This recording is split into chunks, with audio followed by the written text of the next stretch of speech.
Vamos lá. Vamos ver se o som vai ajudar.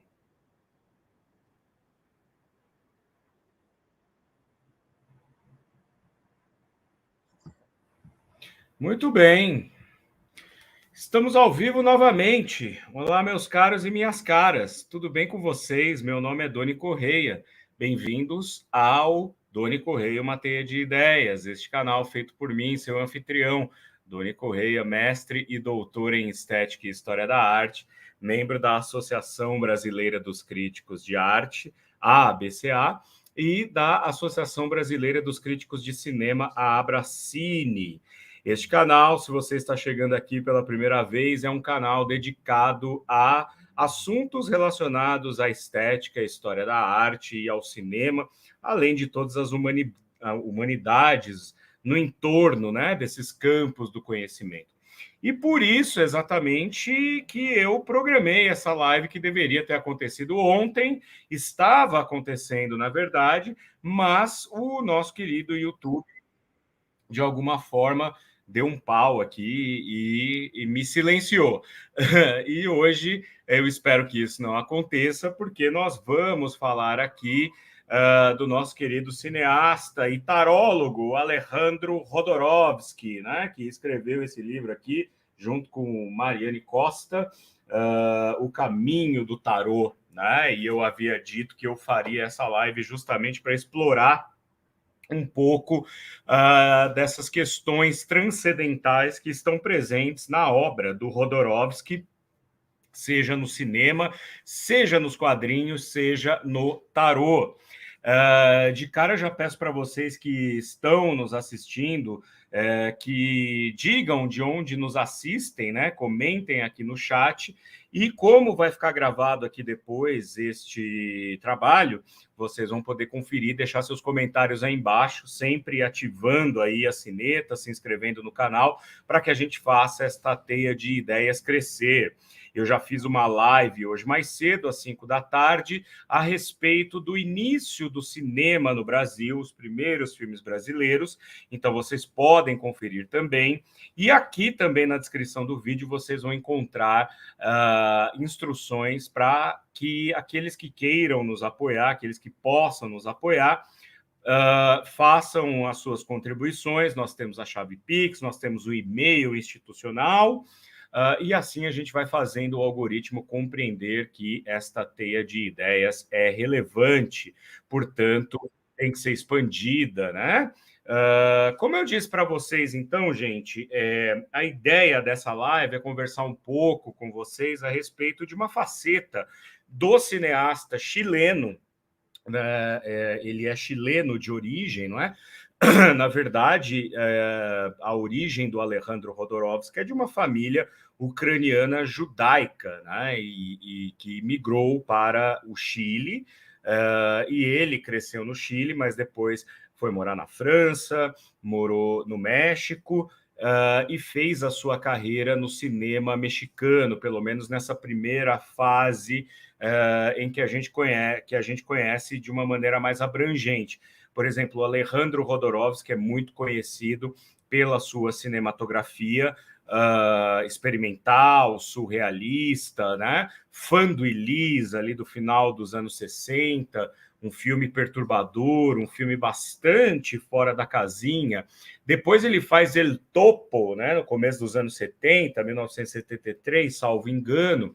E esses dois filmes, Fando e Lis e El Topo, chamaram a atenção de algumas pessoas muito ligadas à contracultura da época, principalmente ligados a movimentos hippies, a movimentos de contracultura, mas de ruptura com a cultura daquele momento, né? E duas dessas pessoas importantes que conheceram a obra do Jodorowsky ali no começo dos anos 70 foram John Lennon e Yoko Ono, inclusive ficaram apaixonados. O John Lennon, sobretudo, se apaixonou assim por Fando e Lis e El Topo.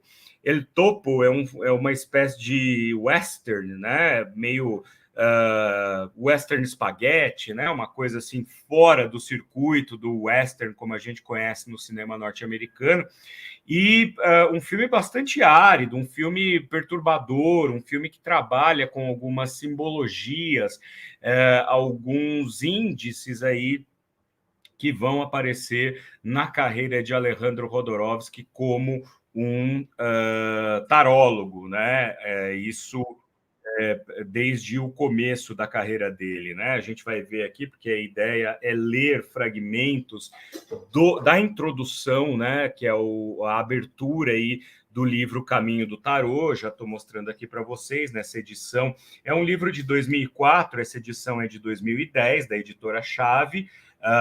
E a introdução é muito elucidativa porque conta exatamente como Jodorowsky tomou contato com algumas portas de percepções aí para, né, aludir ao William Blake, que o fizeram expandir isso para a sua própria arte. E a partir de 1973, então, quando ele se torna alguém conhecido principalmente pelos ícones aí da contracultura, John Lennon, um deles, ele consegue viabilizar um projeto muito ambicioso naquele momento, que é A Montanha Sagrada, que é um filme bastante interessante, bastante estranho, não é?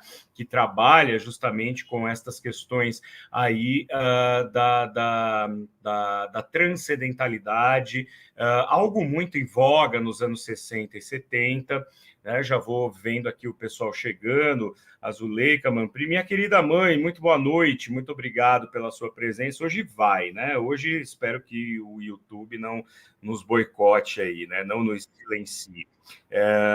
E o Jodorowsky, então, e vocês podem conferir isso num documentário que está amplamente disponível aí, talvez nos serviços de streaming vocês encontrem.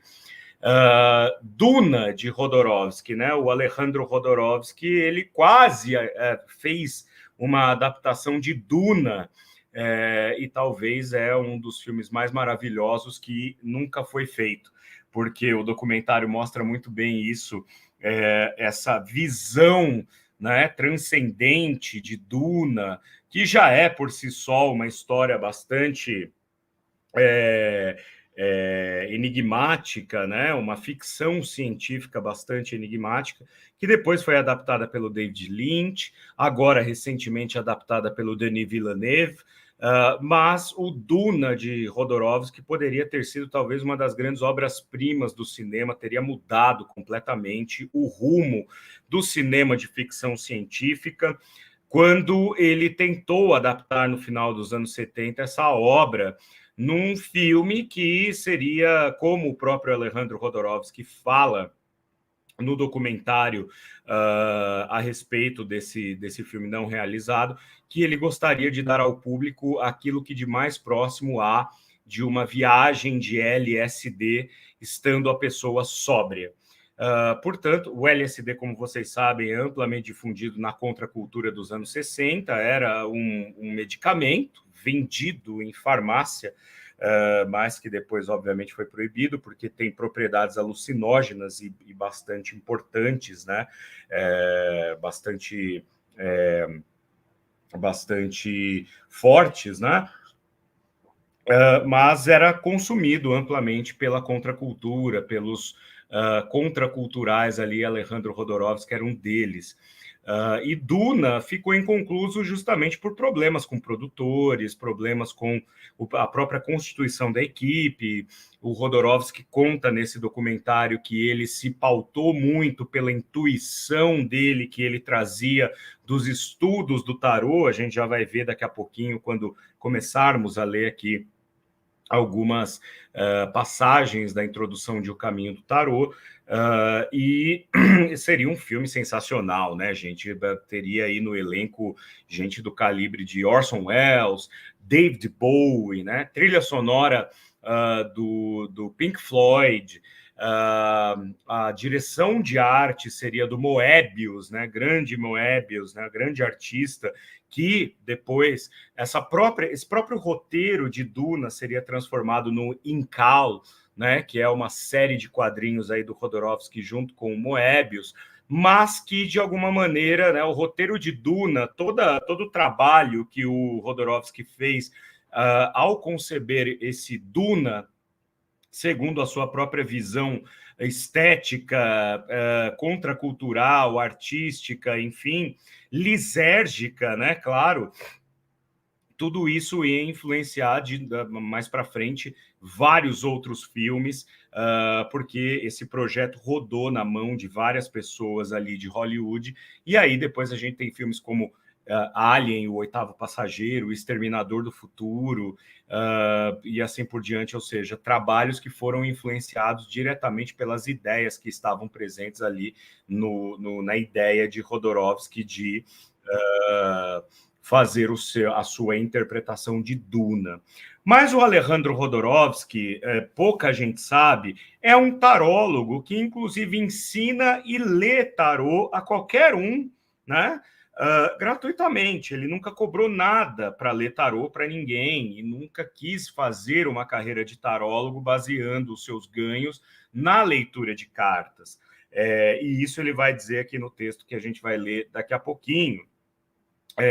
Pelo contrário, ele sempre viu o tarô como uma espécie de oráculo maior que conjumina todas as culturas do Ocidente e do Oriente, que é, na verdade, a possibilidade de cristalizar em forma de arte uma visão e uma interpretação maior daquilo que é o universo, daquilo que é Deus, daquilo que é a alma, daquilo que nós somos dentro deste grande universo. Vocês que me seguem e que acompanham meu canal já devem ter visto aqui que eu tenho alguns vídeos a esse respeito, né, sobre discussões assim de ordem mais transcendental. Eu tenho aqui, por exemplo, né, no canal, e já convido vocês para conhecerem, vocês que não conhecem, 2 vídeos, né, na verdade um bate-papo dividido em 2 partes que eu tive com Flávio Vassoler, meu amigo, no canal dele, e depois postei no meu canal também sobre a ayahuasca, né? Sobre o chá, o daime, né? E como isso pode servir como uma ferramenta de cura e autoconhecimento. Eu trago aqui, vez por outra, questões relacionadas à estética, como a fenomenologia, né? Há uma playlist aqui no canal chamada Semana de Ideias, Semana de Estilo, né? Em que eu coloquei um vídeo a respeito a respeito da fenomenologia, né? Que é um assunto que eu pesquiso bastante e a fundo.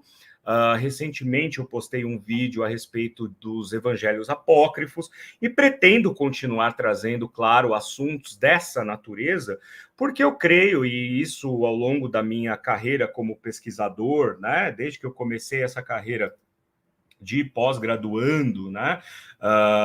Pesquisa estética, história da arte, enfim, teorias estéticas, cada vez mais eu me convenço de que a arte é, sim, uma porta para interpretações de questões que estão muito mais além do que a vida cotidiana que nós vemos. O artista, na verdade, como o próprio Merleau-Ponty diria, né?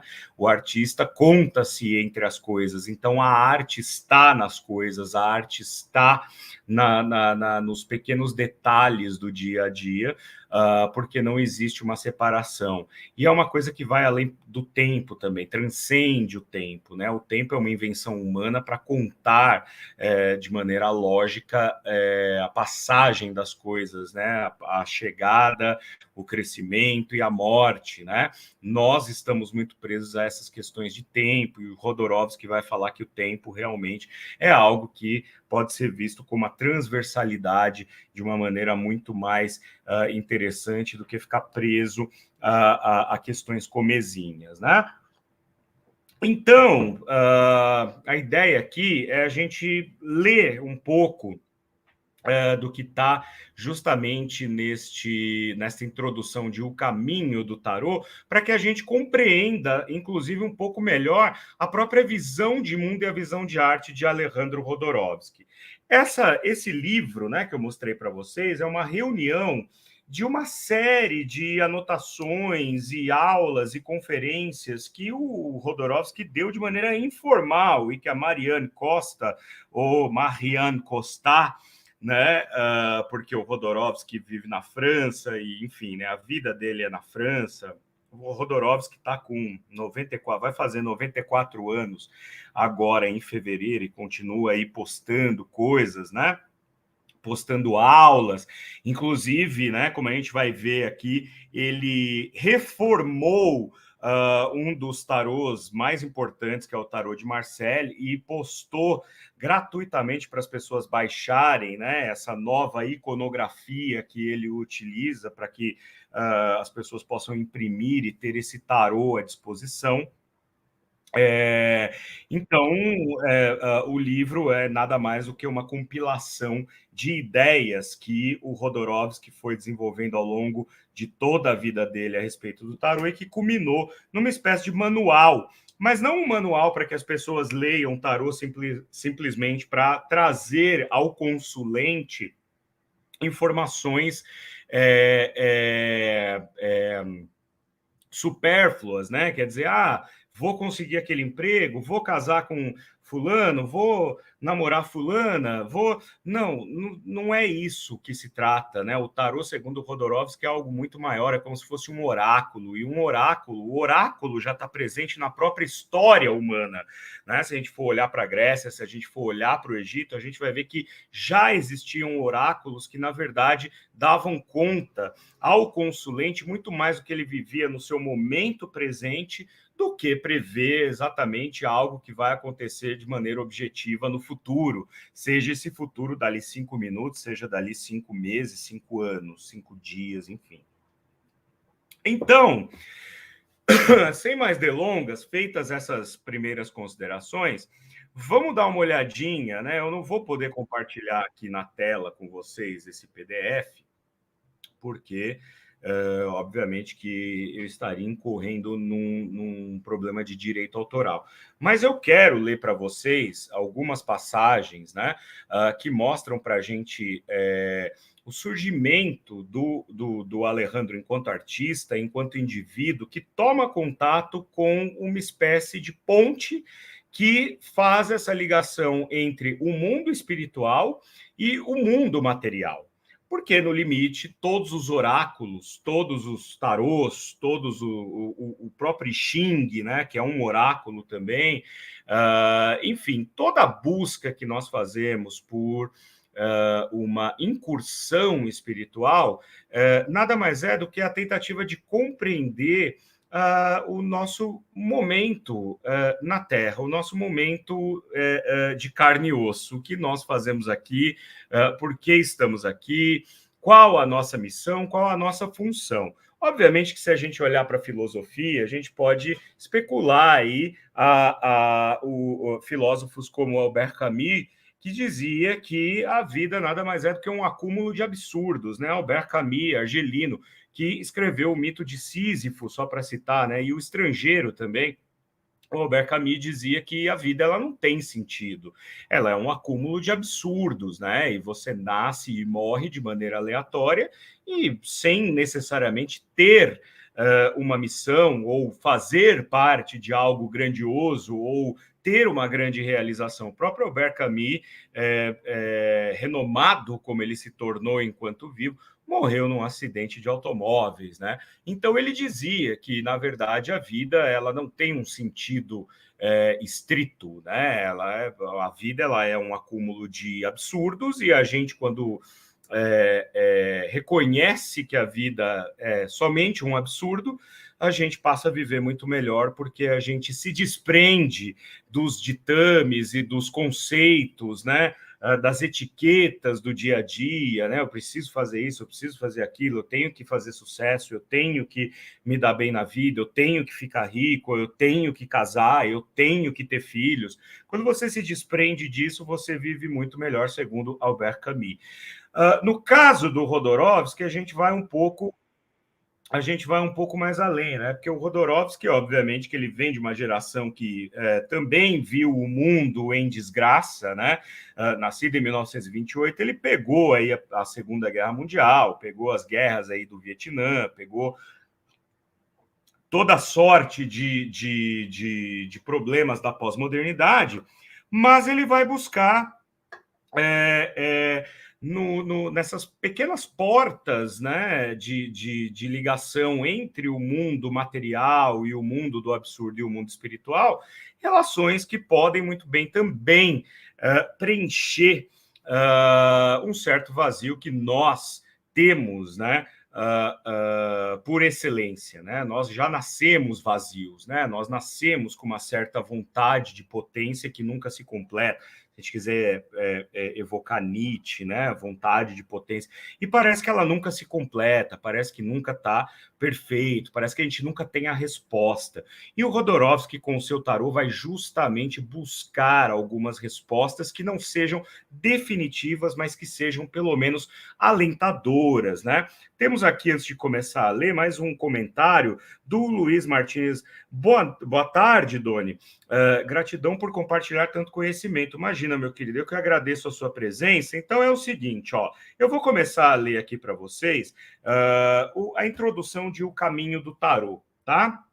Como eu falei, O Caminho do Tarô, que é esse livro aqui, é um livro, acima de tudo, além de um manual, é um livro de filosofia, tá? E vocês vão entender por quê já na introdução. Diz o Alejandro Rodorovsky, vocês vão me dizendo aí, tá, gente, se tá bem o som, porque ontem a gente teve problema com o som, então vocês vão me dizendo aí se está tudo certo, se não temos nenhum problema aí de ordem técnica, e enfim, né? É bom que a gente sempre monitore, porque eu não sei o que aconteceu ontem, mas hoje eu espero que não aconteça. Estou aqui colocando, só posicionando o meu PDF para poder fazer essa leitura com vocês. Então vamos lá. Ó. Ele diz, né, na introdução, em Tocopilha, né, é o nome da cidade, pequeno porto chileno escondido entre o glacial Oceano Pacífico e as planícies montanhosas do deserto de Tarapacá, região mais seca do mundo, onde não cai uma gota de chuva há séculos, eu tive aos 7 anos meu primeiro contato com as cartas. Então, o Rodorovsky vai aqui narrando para a gente exatamente o lugar onde ele nasceu, que é um lugar bastante árido também, embora seja um porto realmente, na beira do Oceano Pacífico, tem atrás de si uma região bastante árida, né, um deserto. Veja só que interessante, né? Está exatamente entre a abundância da água e a carência absoluta de chuva, né? Devido ao calor extremo, os comerciantes fechavam as lojas do meio-dia às 5 da tarde, que é muito comum, né, em comunidades assim, principalmente hispânicas, né, que é de origem hispânica, que é a hora da siesta, né? Jaime, meu pai, Jaime, né? Meu pai baixava a porta de aço da sua casa Ucrânia, roupa íntima feminina e artigos para o lar, a loja, né? Casa Ucrânia lá, porque a família do Rodorovsky é de ascendência ucraniana, judaica, né? Roupa íntima feminina e artigos do lar, e ia jogar bilhar com o louco Abraão, né? Um judeu lituano, viúvo, arruinado em circunstâncias misteriosas. Ali, onde as mulheres nunca entravam, comerciantes rivais em torno de uma mesa verde decretavam a paz e afirmavam sua virilidade, matando diversas bolas de uma vez. É interessante, né, essa imagem que o Rodorovsky traz para a gente, né, dessa masculinidade, né, que até tenta se resolver no comércio, um tentando ser mais macho que o outro, né, e aí todo mundo depois se reúne ali para jogar bilhar, matando diversas bolas de uma vez, né? Isso não é à toa a escolha das palavras aqui que o Rodorovsky faz. Segundo a filosofia de Jaime, né, o pai dele, aos 7 anos o menino já tinha o cérebro formado e devia ser tratado como um adulto. No dia do meu 7º aniversário, ele me deixou acompanhá-lo ao bilhar. Não me impressionei nem com o barulho ensurdecedor das bolas, se entrechocando, nem com os vultos brancos e vermelhos cruzando o tapete verde-oliva. O que me chamou a atenção e me fascinou foi o castelo de cartas. O louco Abraham, né, o louco ali, devia ser um personagem daqueles que é o que a gente chama de famoso doidinho do bairro, né? Que sempre tem alguém ali que é o cara que conhece todo mundo, que fala coisas estranhas e que todo mundo tem contato, né? O louco Abraham tinha mania de construir com cartas de baralho grandes castelos. Ele deixava esses objetos sempre diferentes, enormes, altos, sobre a mesa grande, longe das correntes de ar, fazendo-os durar até que ele mesmo, embriagado, os destruísse aos golpes, para em seguida começar outro, né? Então, destruir começava de novo. Sarcástico, Jaime apontou para o amigo bêbado e mandou que eu lhe perguntasse por que ele fazia aquilo. O louco Abraham, com um sorriso triste, respondeu a um menino o que não queria dizer a um adulto. Olha que maravilhoso agora, gente. Eu imito Deus, garotinho. Aquele que nos cria, nos destrói, e com os nossos restos, ele nos reconstrói. Que é a base, na verdade, de tudo que a gente faz na vida, né, gente? A todo momento a gente constrói coisas, depois chega um momento em que a gente tem que destruir aquilo, mesmo que não seja de uma maneira brusca ou de uma maneira violenta, mas para começar com aqueles detritos, com aqueles escombros, começar a construir de novo, né? E aqui o louco Abraham vai mostrar isso, vai filosofar a respeito disso com as cartas do baralho, né, para o jovem Rodorovsky.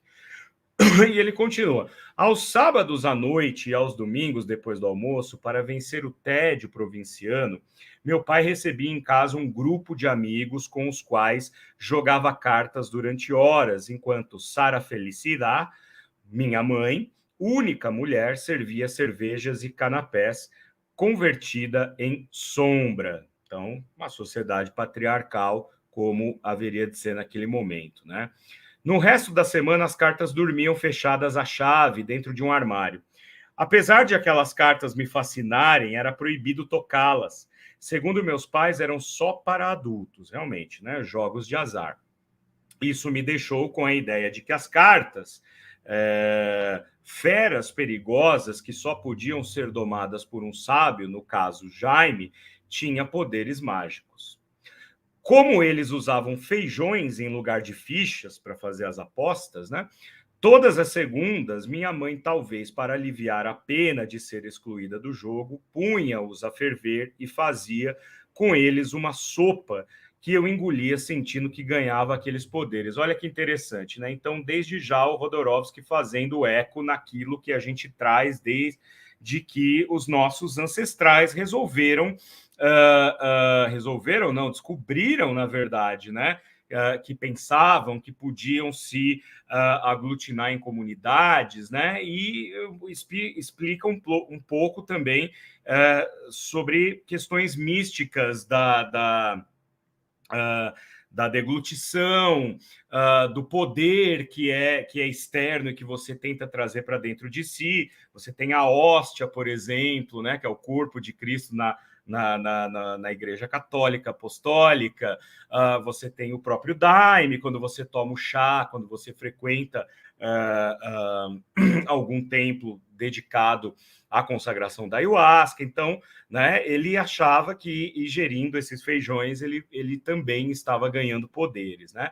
Meu físico de imigrante russo, muito diferente dos chilenos autóctones, ou seja, dos locais, né, me privou de amigos. Meus pais, submersos 10 horas por dia na casa ucrânia, não podiam me dar atenção. Agoniado pelo silêncio e a solidão, comecei a investigar os móveis do quarto deles, com a esperança de encontrar algum detalhe que me permitisse saber qual rosto eles escondiam por trás de suas máscaras indiferentes. Uma infância solitária, né, gente? As batidas do meu coração se aceleravam. Desculpa, pulei um pedaço aqui. A um canto do roupeiro, entre as roupas perfumadas de Sara Felicidade, encontrei uma caixinha de metal retangular. As batidas do meu coração se aceleraram. Algo me dizia que estava prestes a obter uma revelação importante. Abri a caixa. Dentro havia uma carta do tarô chamado O Carro. O Carro é essa carta aqui, gente. Esse aqui é o tarô de Marsella, tá? Deixa eu só ver se eu estou enquadrando bem aqui. O Carro é uma carta do tarô de Marselha, então, né, que significa movimento, significa a décima, o sétimo arcano, né? É o arcano maior, que mostra exatamente a continuidade, né? O movimento sempre para frente das coisas, né? Então, ele encontrou aqui a carta do carro. Deixa eu só voltar aqui só um minutinho. Peraí. Muito bem. Que era o carro. Peraí. Nela, um príncipe conduzia um veículo em chamas. As línguas de fogo agregadas com linhas de tinta negra haviam sido coloridas com aquarela amarela e vermelha. Então, alguém fez alguma intervenção aí nas cartas, né? Esse incêndio me intrigou mais do que tudo. Quem teria se dado ao trabalho de transformar o desenho original acrescentando aquelas chamas? Pensando nisso, não percebi minha mãe chegar. Surpreendido em pleno delito, assumi a culpa e lhe dei a carta. Ela a tomou da minha mão com reverência, apertando-a contra o peito e se pôs a chorar e soluçar. Quando se acalmou, contou que seu finado pai mantinha essa carta sempre consigo no bolso da camisa, perto do coração. Ele havia sido um bailarino russo que media 2 metros de altura, com uma cabeleira loira de leão, que, apaixonado por minha avó judia, sem que fosse obrigado a fazê-lo, acompanhou-a ao exílio. Tá? Já na Argentina, passaram por lá antes de chegarem ao México, ao Chile, né? Desajeitado como era para todos os detalhes da vida cotidiana, ele subiu em um barril de álcool para regular a chama de uma lamparina. A tampa do barril se quebrou e ele afundou no álcool com a lamparina na mão. Olha que coisa, né, gente? O líquido se inflamou e meu avô morreu queimado. Sara Felicidade nasceu um mês depois desse atroz acontecimento. Um dia, Yashe, sua mãe, né, a avó do Jodorowsky, contou que havia encontrado a carta intacta entre as cinzas de seu amado. À noite, depois do enterro, as chamas do carro apareceram sem que ninguém as tivesse desenhado. Minha mãe não tinha dúvida de que essa história era verdadeira. Eu, com a minha inocência infantil, também acreditei. Então, o Jodorowsky, gente, ele vai, na verdade, aqui fazer na introdução do livro um percurso para mostrar justamente como o tarô sempre, de alguma forma, cruzou o caminho dele. Ele vai contar depois que, já adolescente, ele era hostilizado na escola justamente por ser judeu. Aí ele já está em Santiago, né? Santiago do Chile. Eles mudaram dessa cidade, Tocopilla, para Santiago, e lá a família continuou vivendo e ele era hostilizado na escola, mas foi nessa hostilidade que ele encontrou também outros momentos de calma e de aprendizado, relembrando essa história que tanto marcou a infância dele, né? Como ele vai contar aqui, ó, vou ler mais um trechinho para vocês. Quando eu fiz 10 anos, meus pais venderam o comércio e me avisaram que iriam mudar para Santiago, a capital do país. Perder tão brutalmente o território me afundou em uma venenosa bruma mental. Momento de adolescência, né, gente? Sempre muito complicado, qualquer coisa, né? Momento delicado. Minha maneira de agonizar foi engordar. Convertida em um pequeno hipopótamo, eu me arrastava até o colégio, olhando para o chão, sentindo que o céu era uma abóbada de cimento. Olha que imagem bonita, né? E, ao mesmo tempo, carregada, pesada, né? A isso se somou a repulsa dos meus companheiros da escola quando constataram nos chuveiros, depois de uma aula de ginástica, que meu sexo carecia de prepúcio, ou seja, ele era circuncisado, né, gente? Judeu. Judeu errante, gritaram para mim as cusparadas. O filho de um diplomata que acabara de chegar da França cuspiu no verso de uma carta e a colou na minha testa. Aquela coisa de quando a gente está brincando de truco, né? Quando a gente tem a carta mais poderosa ali da mão de jogo, você lambe e dá na testa do seu oponente. Fizeram isso com o Rodorovski mais para hostilizá-lo por ser judeu, né? Rindo às gargalhadas, me empurraram contra um espelho. Era um arcano do tarô de Marsella, o Eremita. E o Eremita, gente, é um arcano do tarô de Marsella. Enquanto eu falo para vocês, deixa eu ver se eu encontro aqui, que é relacionado justamente a esse recolhimento, né?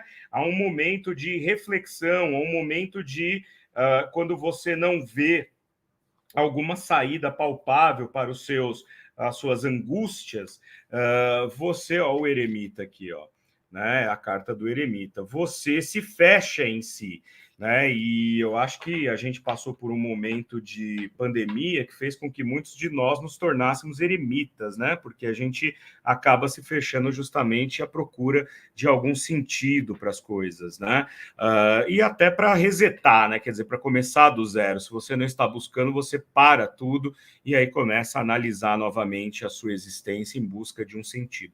Então, ele viu que era um eremita, né, que colaram ali na testa dele. Vi nessa carta meu retrato infame, um ser sem território, não é? Veja só, solitário, dominado pelo frio, com os pés doloridos, caminhando a uma eternidade em busca de quê? De algo, seja o que for, que lhe desse uma identidade, um lugar no mundo, um motivo para continuar vivendo. O ancião ergue uma lanterna, o que a minha alma milenar está erguendo, diante da crueldade dos outros companheiros, senti que o meu peso era uma dor transportada durante séculos. Então, de novo, ele teve um novo insight aí com relação a essa carta do eremita. Ele começa a procurar, então, sinais nos próprios acontecimentos de sua vida. Seria aquela lâmpada da minha consciência? E se eu não fosse um corpo vazio, uma massa habitada apenas por aquelas angústias, mas uma luz estranha que atravessa o tempo através de inumeráveis veículos de carne, em busca desse entre impensável que meus avós chamavam de Deus. Em busca desse ente impensável que meus avós chamavam de Deus. E se o impensável fosse a beleza? Então, aqui ele está fazendo uma série de questionamentos que vão permear, de novo, vão segui-lo durante toda a vida, e que ele vai depois estabelecer uma série de paralelos. Por exemplo, há uma outra passagem mais adiante, quando ele vai narrar o momento em que ele já agora está vivendo na França, onde ele vai morar e vive até hoje, né, onde ele se radicou, e ele foi aluno de Marcel Marceau. Marcel Marceau foi talvez um dos maiores mímicos da história, né, do século XX, pelo menos. Então, um mímico bastante reconhecido. Ele foi aluno, ele deu... O Rodorovski estudou com ele, foi assistente dele, e ele sempre ficava observando a obsessão com que Marceau olhava para o seu trabalho, sempre aperfeiçoando. E como ele fazia, né, uma tour por vários países, por várias cidades, muitas vezes o Rodorovski ficava avulso ali durante os ensaios, ele não tinha muito o que fazer e ficava ali vagando pelas cidades e tal, e ele começou a colecionar tarôs, porque ele ia para livrarias e comprava tarôs. Depois ele acabou indo para o México e conheceu pessoas ligadas ao dadaísmo, que nos anos 40 já era uma corrente, assim, digamos, passada, né? Mas os artistas dadaístas e surrealistas, como, por exemplo, Max Ernst, né? Continuavam produzindo, Hans Richter, Man Ray e tal. Ele conheceu pessoas ligadas ao surrealismo e ao dadaísmo no México. No México ele começou a filmar, e essas pessoas sempre conversavam, sempre de alguma forma tinham uma ligação com o tarô, sempre despertavam no Rodorovski essa curiosidade quanto às propriedades, com a relação que o tarô tem com a cultura ocidental. O próprio André Breton, conversando com o Rodorovsky certa feita, falou para ele que, enfim, né, todos os tarôs que o Rodorovsky tivesse a oportunidade de conhecer e assim por diante, era uma bobagem. O melhor tarô mesmo era o de Marsella, que era o mais antigo, né, segundo as convicções do André Breton, que tem um livro chamado Arcano 17, que é baseado nos estudos do André Breton do tarô. Então veja que essa classe artística modernista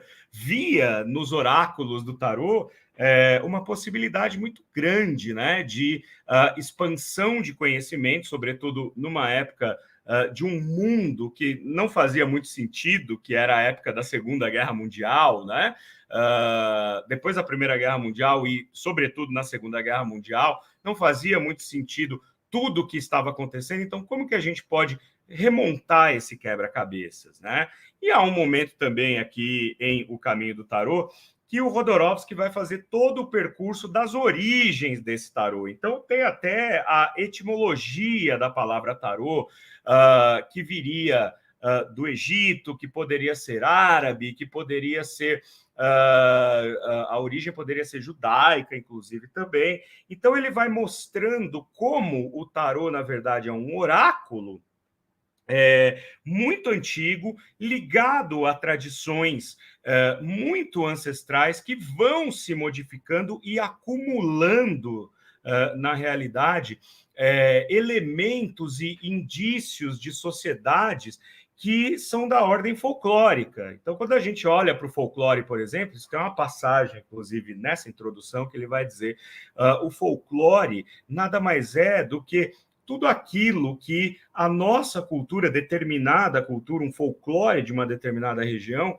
nada mais é do que um espólio de tudo aquilo que a cultura tem, de que aquela sociedade tem em termos de cultura, que vai sendo acumulado e vai sendo sobreposto. E o tarô nada mais é para o Rodorovsky do que uma sobreposição de culturas em buscas herméticas, né, buscas ocultas, buscando decifrar o sentido de seu próprio Deus, de cada cultura com o seu próprio Deus, que vão sendo acumuladas e cristalizadas nessas cartas que podem ser usadas, e o Rodorovsky usa extensamente justamente para poder guiar o seu próprio trabalho. Basta dizer, né, de novo, como eu falei aqui no começo, que o Alejandro Rodorovsky, quando estava compondo a sua equipe para o que viria a ser Duna, mas que nunca veio a ser, né, porque com problemas de produtores e verbas e tal, o filme nunca saiu do papel, mas ele estava todo desenhado nos calhamaços, assim, prontos, né? Quer dizer, a concepção visual estava toda pronta. O Rodorovsky ele sempre olhava para quem ele ia conversar, no sentido de, ó, esse aqui é um possível, sei lá, diretor de fotografia para o meu filme, ou esta aqui é uma possível atriz para uma das personagens e tal.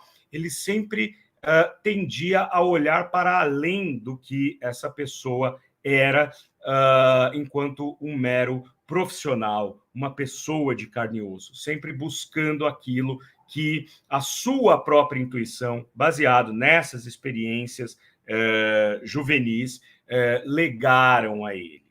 Bom, não quero me estender muito com esta conversa, porque, de fato, se a gente fosse ler toda a introdução aqui de O Caminho do Tarô, nós ficaríamos algumas horas aqui, não quero enfadá-los, mas quero convidá-los a comentarem depois, se vocês estão assistindo esse vídeo depois, comentem aí embaixo se vocês querem que eu traga mais assuntos relacionados ao próprio estudo do tarô, conforme Rodorovsky nos ensina. Visitem também aqui, eu estou deixando a página do Alejandro Rodorovsky, vocês vão ter lá várias aulas de tarô que são gratuitas no próprio YouTube. Aqui o Rodorovsky, ele é um professor de tarô bastante interessante, né? Ele tenta, de alguma forma, trazer palavras, né, de de alento para aqueles que são consulentes virtuais, que ele não tem conhecimento nenhum de quem sejam e tal. E comentem também sobre a obra do próprio Jodorowsky, né? Porque agora, com esta pequena fala a respeito dele, eu espero que vocês que gostam do trabalho dele tenham a oportunidade de olhar para o trabalho de Alejandro Jodorowsky com um outro ponto de vista, né? Com o ponto de vista daquele artista que se conta entre as coisas, que se vê como uma espécie de antena de toda aquela filogenia junguiana, né? Tão importante para a gente compreender toda a nossa herança de pensamentos e comportamentos que vem lá dos nossos ancestrais, passando de geração em geração, de tempo em tempo, e que nos forma como somos hoje em dia. Tá bom, gente? Então, muito obrigado pela atenção. Espero que vocês tenham gostado. Deixem aqui os seus comentários, inscrevam-se no canal, compartilhem bastante esta live e fiquem conosco, porque nós temos ainda muitos outros assuntos interessantes para tratar ao longo de 2023, aqui no Doni Correia, uma teia de ideias. Muito obrigado, bom final de semana a todos vocês. Tchau, tchau.